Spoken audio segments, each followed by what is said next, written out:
Hello and welcome to the GlobalChurch project. I'm Graham Hill.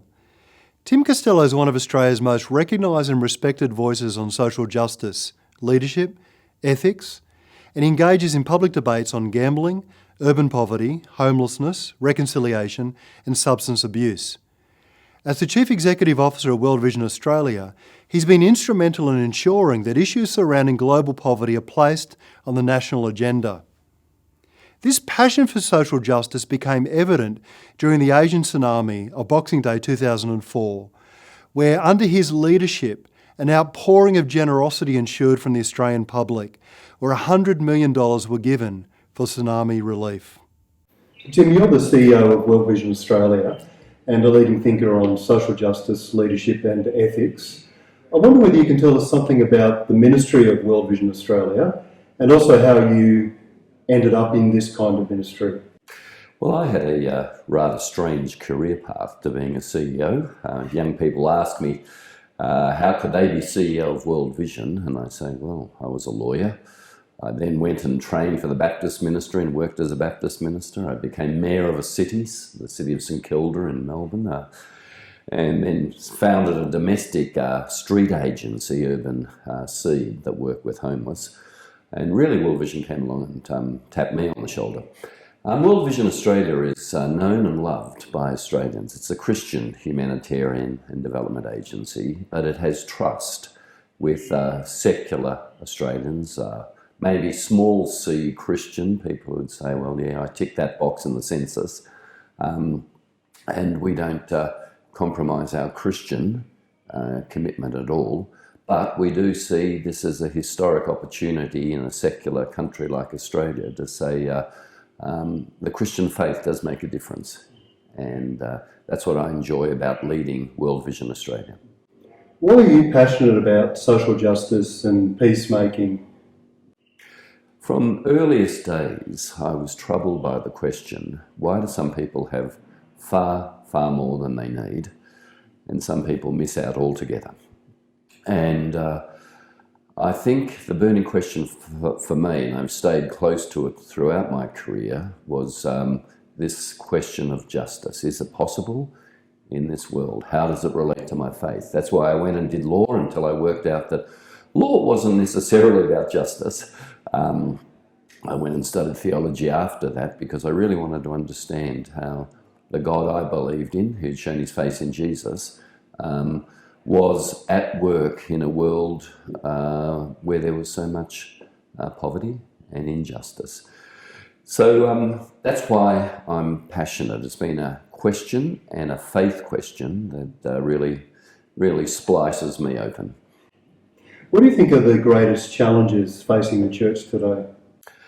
Look, I think the church is always challenged with a very simple, maybe provocative question: how much do we really know about Jesus? When we see someone who said, love your enemies. Look, I reckon I'm doing well if I could just tolerate my enemies. And here is Jesus saying, even your enemy carries the image of God, and love can transform that person. Now, the church's history, where we have made ugly compromises with violence, hasn't always taught this extraordinary ethic of love, of God's love, of transformative love. So I think the great challenge for the church is still to follow Jesus, to really understand him and follow him. Why do you think that Christians tend to separate justice from proclamation or evangelism? How does that emerge? And secondly, how do we help the church integrate those two things more fully? Yeah, I think part of the problem is that we've translated a word that could be translated justice as righteousness, even justification, which are wonderful biblical words, but they tend to suggest it's only about my private righteousness and my private justification. Justice actually is God's righteousness for the whole world, for everyone. That's why Jesus died for everyone. So I think the church has always found proclamation easier in the sense that this can seem to be the language of Zion, that when we proclaim it, people go, wow, I know the name, and they've struggled to actually say, and this is how it touches every aspect of life. There's been a lot of talk about remissionalising the church, what it might mean for the church to be missional in the Western context. In your view, what is the mission of the church, and how can the church renew that mission? The mission of the church is to proclaim and live out that Jesus is Lord, and that is a highly political statement. It's a statement of saying that we owe allegiance not to any particular political system, even economic system, certainly any cultural bias. Jesus is Lord means that he's Lord of all areas of our life.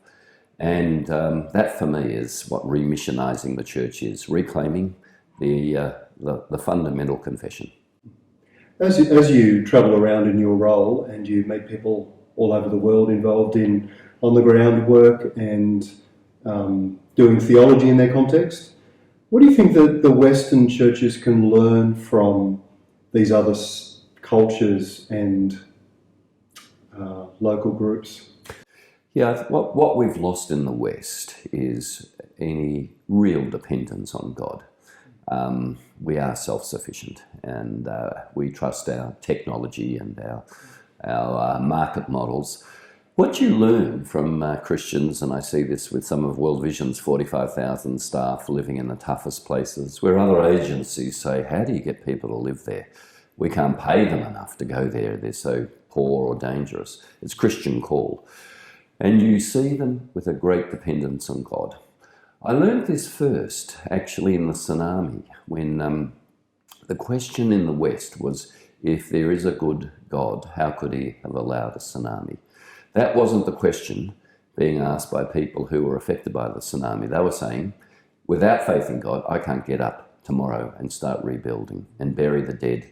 And faith is their resource. It's the only resource at one level that they have. And I think we in the West have lost dependence, live dependence on that resource. How do we help an emerging generation of young people embrace a passion for justice and peacemaking, as well as their commitment to the gospel? Yeah, I think the Spirit is doing a remarkable thing over the face of the Western Church. Young people, young Christians, have downloaded the justice DNA. Even the Pentecostal fathers who say, we never ever preached this, where did it come from? So they are passionate about this, and they haven't given up at all on proclamation that Jesus is Lord, that you need to repent and believe.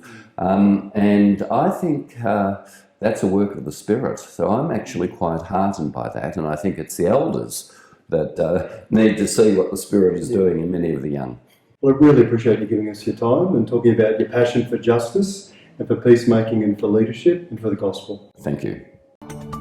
The Global Church Project is located at www.theglobalchurchproject.com. On our website you'll find a wide range of interviews and resources for colleges, universities and churches. I look forward to your company next time. From me, goodbye.